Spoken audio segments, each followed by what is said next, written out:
تو لعنتی کام کون سے؟ آپ نے فرمایا الذی یتخلی فی طریق الناس او فی ظلہم، جو بندہ لوگوں کے راستوں پہ جا کر کے اپنی قضا اپنی حاجت پورا کرے، پیشاب کرے، یا سائے دار درخت کے نیچے پیشاب کرے، اس بندے پر اللہ کی لعنت ہوتی ہے۔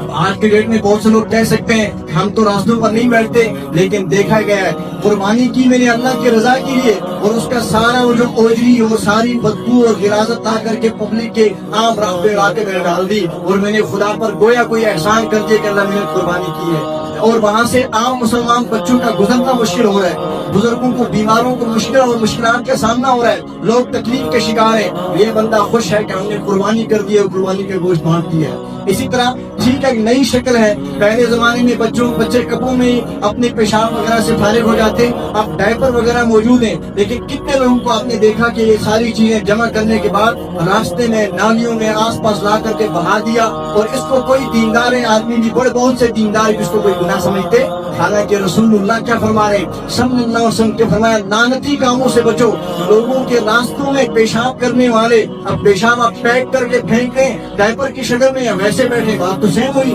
یا اسی طرح کی فرمایا جو سایہ دار درختوں کو اور لوگوں کی راحت کی جگہوں کو خراب کرتا ہے اس پر اللہ کی لعنت۔ اب بتائیے کتنی راحت کی جگہ ایسی ہیں جو صبح شام ہمارا اس کا شکار ہوتی ہیں، راستے میں آدمی گاڑی چلا رہا ہے، ڈرائیو کر رہا ہے اور اپنے اہل و عیال فیملی کو لے کر جا رہا ہے، اس دوران فیملی کو کھانے کی چیزیں تھما دی، کوئی کیلے کھا رہا ہے، کوئی کچھ کھا رہا ہے، اور راستے میں شیشے سے پھینک دیا، اس کی کوئی پرواہ نہیں ہے کہ میرے سامنے کون جا رہا ہے، کبھی بچوں پر پڑتا ہے، کوئی تھوک دیتا ہے، اس کو یہ احساس ہوتا ہے کہ پاس والی سواری پر مت گرے گا، اور بہت سی مرتبہ ہم دیکھتے ہیں اس قسم کی چیزیں راستوں پر ہوتی ہیں، کچھ لوگ گر بھی پڑتے ہیں، لیکن ان تمام چیزوں کو لوگ گناہ سمجھتے ہیں، حالانکہ رسول اللہ کیا فرما رہے ہیں صلی اللہ علیہ وسلم لعنتی کاموں سے بچو، یہ وہی لعنتی کام تو ہے۔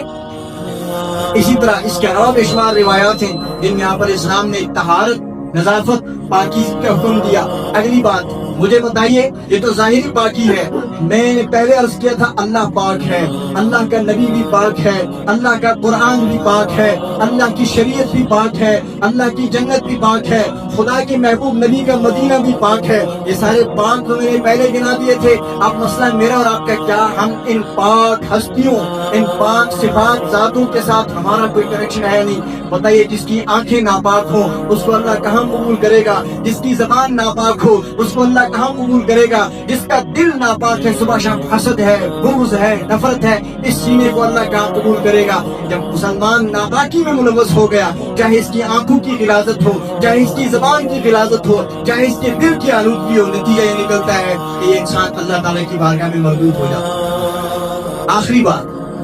آپ کے پاس کوئی چیز ہو اچھی خاصی قیمتی ہو، وہ آلودہ اور ناپاک ہو گئی، بتائیے آپ کیا کرتے؟ پہلے مرحلے پر آپ اس کو صاف کرنے کی کوشش کرتے ہیں، ایسا ہی ہے؟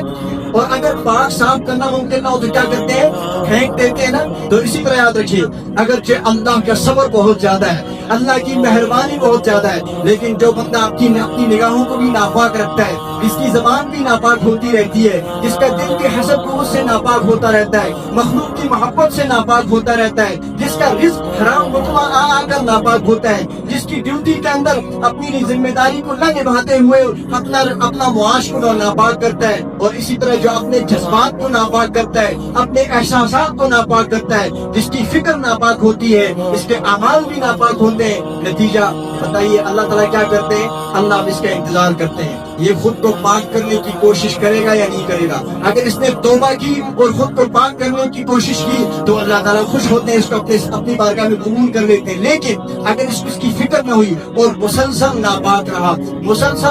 رہا تو ارحم الراحمین ہونے کے باوجود کبھی کبھی اللہ تعالیٰ اس بندے کو اٹھا کر کے پھینک دیتے ہیں۔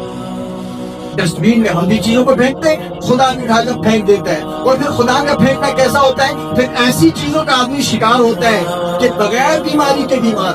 بغیر پریشانی کے پریشان، سب کچھ ہوتے ہوئے ڈپریشن میں، سب کچھ ہوتے ہوئے اندر سے ضمیر مردہ ہے۔ کیوں؟ اصل میں ضمیر تو ہے لیکن ضمیر مردہ ہو چکا ہے، ضمیر تو ہے اور قرآن کا نام لینے والا بھی ہے، لیکن قرآن اس کے ضمیر پر اترا ہی نہیں ہے۔ تیرے ضمیر پر جب تک نہ ہو نزول کتاب، گرا کشا ہے نہ راضی نہ شاہد صاحب کشاف۔ قرآن پاک میں علامہ کا جو شعر ہے، یہ شعر دراصل قرآن پاک کی اس آیت کی تفسیر ہے۔ اللہ فرماتے ہیں لا یمسہ الا المطہرون،